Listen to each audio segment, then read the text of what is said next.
We acknowledge the First Peoples and their traditional lands referred to as Treaty 6, 7, and 8 territories, and that the province of Alberta and all the people here are beneficiaries of these peace and friendship treaties.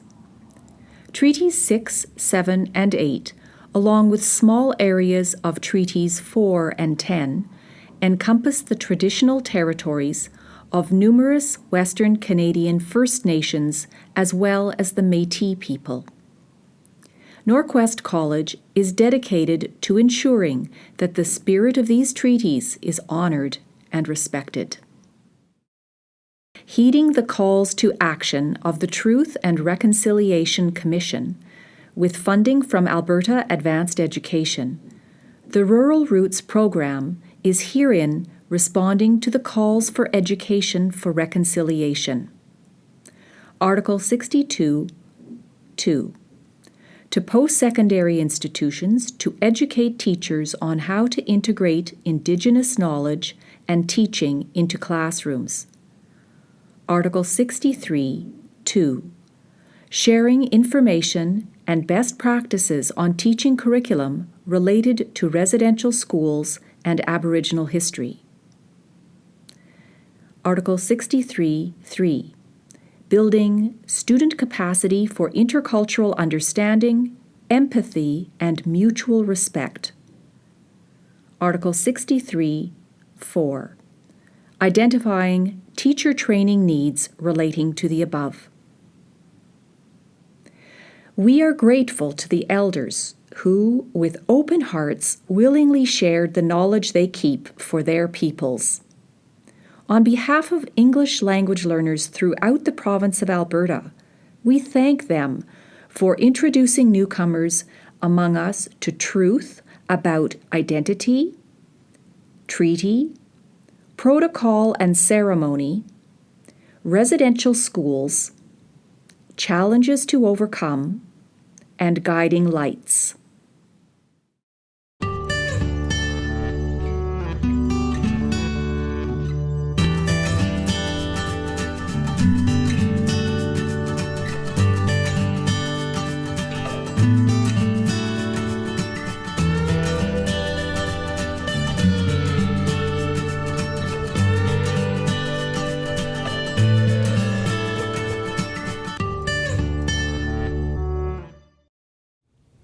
Because right now everybody feels we're at a turning point. It's starting to shift in our direction. Because on my reserve there's maybe over 200 people with degrees, And our schools are 90% of them are Aboriginal, Siksika teachers. And we're starting to teach our children from daycare who we are, what we're all about. Well, on my reserve, we have 2 elementary schools. We have a high school. We have a college. And then we have a school called Fresh Start. Yeah, that's for students that have dropped out, and but they want to get back into education. A lot of the students, they get bussed in because our reserve, Siksika Reserve, is the second largest reserve in Canada, and it's about, I think it's 15 miles long. 25 miles wide. But the barriers on a reserve, it all boils down to resources, money. 90% of our roads are still dirt and gravel. Sometimes the children are on a bus, at least 3 hours a day. An hour and a half to go get picked up on a bus and an hour and a half to go home. It is very horrible in the wintertime. Snow drifts. In the summer when the rain Some buses get stuck, and there's kids in there.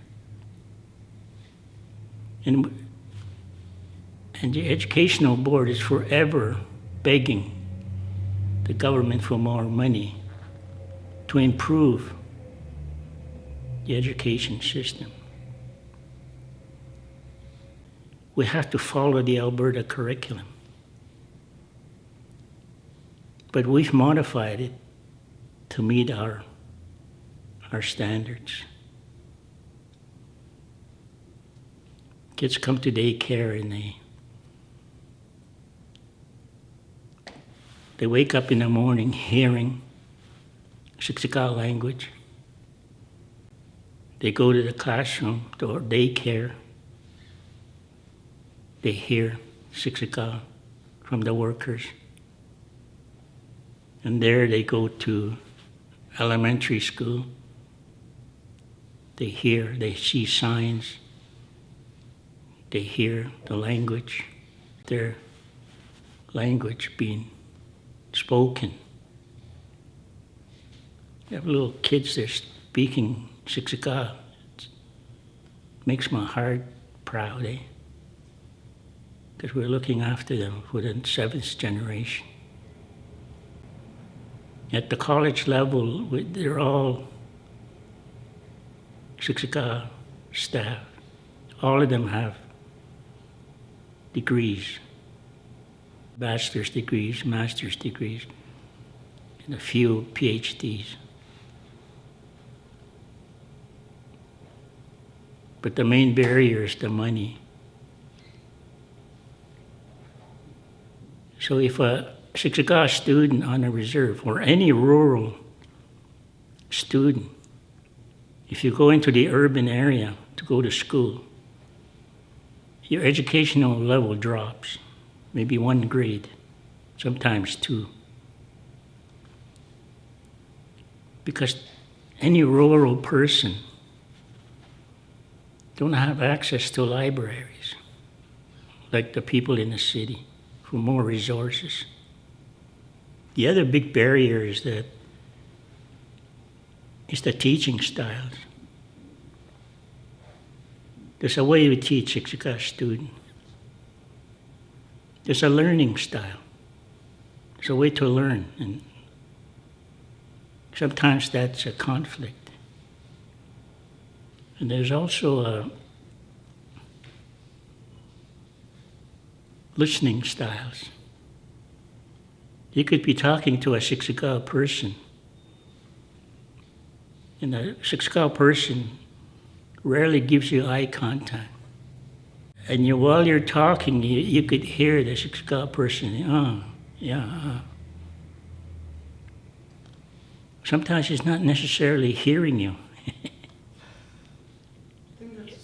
He's just acknowledging that something's happening to your mouth. It's you're talking to me, and I'm trying to be respectful, And some people walk away and says, well, I told him.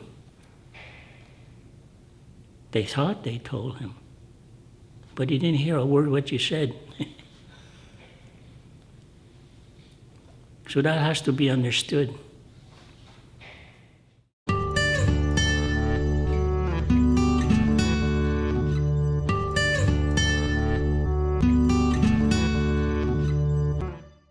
The healthcare is so behind.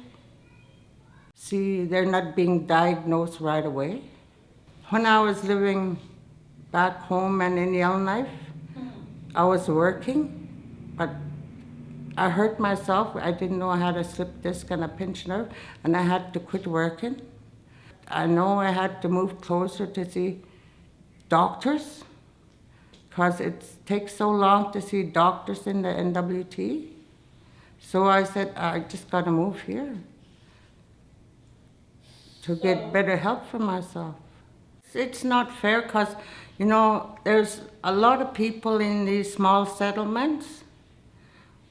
By the time they get checkup and that, and it's way too late for them to live longer. It's very bad sometimes. No planes can't land, and no boats can go or anything, no vehicles.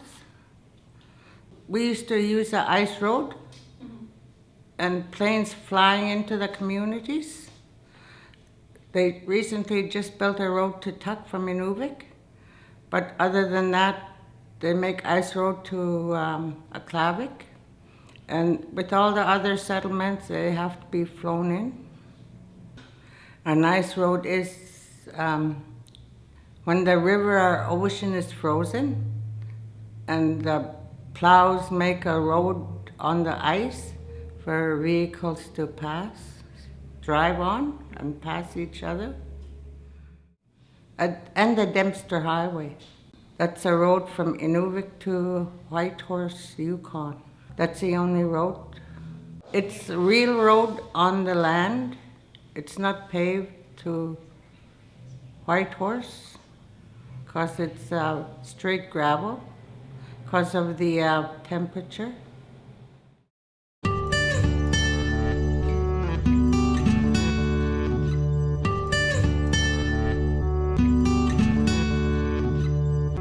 So we know what it's like to be from the outside looking in. The different people that are coming and immigrating into Canada, they're welcome within our community. And we're looking forward to them understanding the uniqueness about the Métis people. As Métis Nation of Alberta and Métis people have always welcomed different ethnicities within our community. We're different. So we have an understanding of how it is to be different for a long time. We're all here together, and this is a unique experiment that we all live together in the same neighborhood, that we actually accept each other's differences, languages, cultures, and we move forward. We can all be different, and we can all live together. The government, it changes every 4 years. The Indigenous people have to enshrine that the leaps forward that we take are not pushed back by the next government that comes in. This is a very difficult challenge.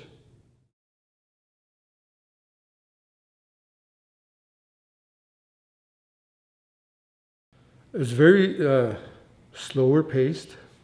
The communities are more family orientated, gatherings, culturally based. The Métis people love their music, fiddle playing and so on.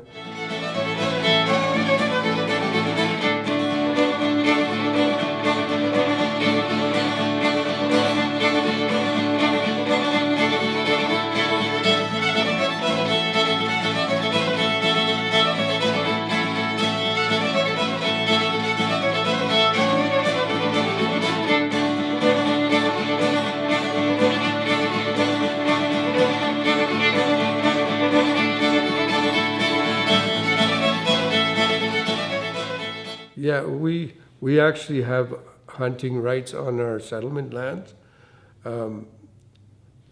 but we also have to get, let's say, tags in order to hunt, so that we can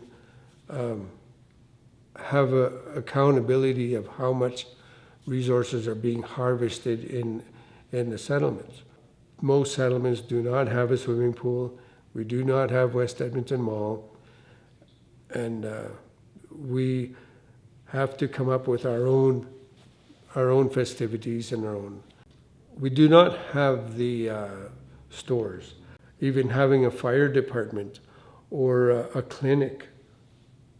We're just having our towns put together, and it's rural, which means it is outside of any townships. So it's like a farming communities. It's challenging. You have to have a vehicle. You need to be able to travel.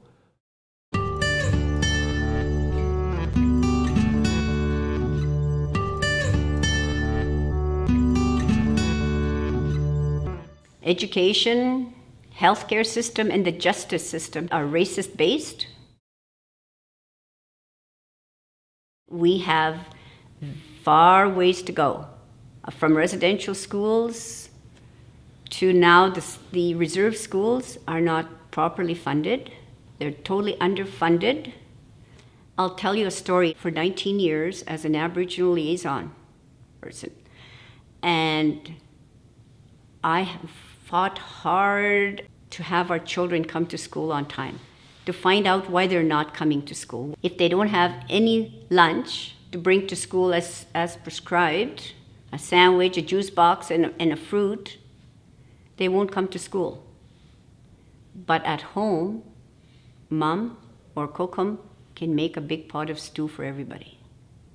The kids are coming to school running in 5 or 10 minutes late, and the secretary says, "You're late." And I said, "They're here. Hi, how are you? What's the welcome?" Kids can't come to school because they don't have bus fare. I said, it's law that a child cannot miss school because they don't have bus fare. They don't have transportation. The school has to pay that. And you cannot miss because you live too far away. The kids will stay home if they can't afford a trip, like a field trip, or pay for a hot dog. How many times I've had to go and say, they have money. Edmonton Public gets extra money for all self-identified students. And that's only recent that we found out. All the books were pulled out of these schools because they had Indian on them. But in their registration form, it says status Indian or non-status Indian. The reserve schools don't get that money. And all their children are self-identified. It's very difficult to have comparable health when treaty people are being looked after by the federal government, but the provincial government is the one who does healthcare. Alberta Health Services, and yet we're INAC.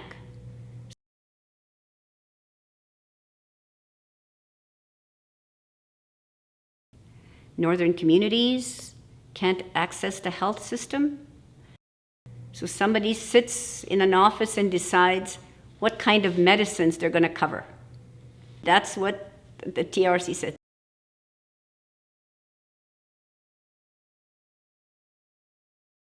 The best medicine, the best education, the best of everything for our people. In order for that to happen, they're going to have to do nation to nation. Why can't we do that? Why are we not at the table at the University of Alberta? Are we at the table at NorQuest College yet? Are we at the table to decide what's going to happen? This is what this says. The same with the law. Justice has to totally change. It's what we call the pass system, where you had to get a permit from the Indian agent so that you could leave the reserve.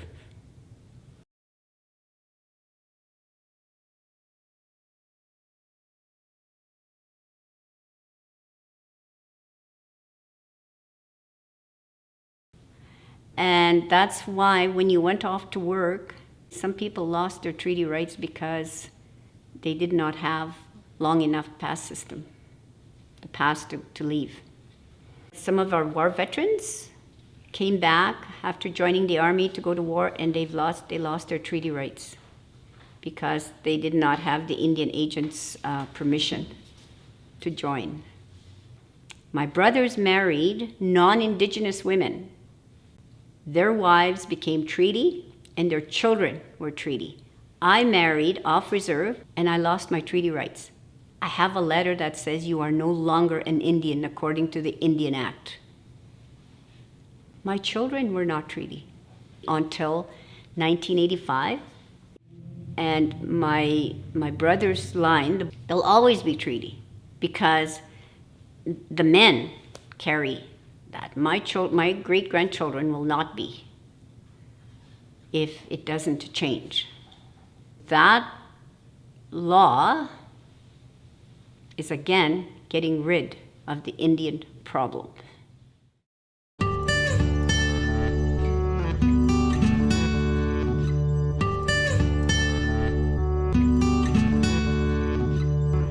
You know, 100 and some years later, we're still negotiating with the government for Treaty 8.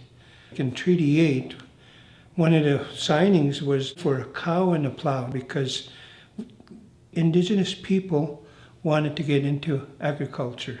So the government said, we'll help you.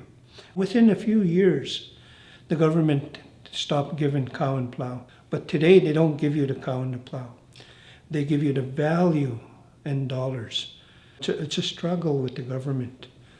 Because in my view, and this is my own personal opinion, the government signed the treaties with the intent of not allowing Indigenous people to really advance in society.